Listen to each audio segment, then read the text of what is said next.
আসসালামু আলাইকুম। আমরা এখন আছি ইজতেমা মাঠে। তো দেখতে থাকুন ভিডিওটা। মুসল্লিরা এখন দুপুর পার হয়েছে, সবাই গোসল করতেছে, তাই তাদের কাছে যেতে পারতেছে না।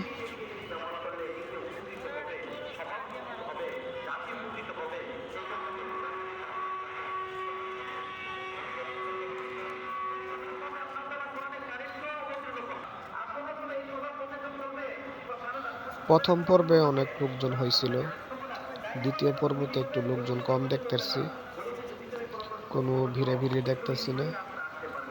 এই যে এগুলো হলো টয়লেট, সাথে অজুখানা, সবাই অজু করতেছে। এইখানে মুসল্লিরা শুয়ে আছে। দুপুর পার হচ্ছে তো, নামাজ পড়ে গোসল করে খাওয়া দাওয়া করে শুয়ে আছে। আর এই যে এখানে গোসল করতেছে অনেক লোক, কাছে যেতে পারতেছে না কারণ তারা গোসল করছে, যাওয়াটা ঠিক হবে না।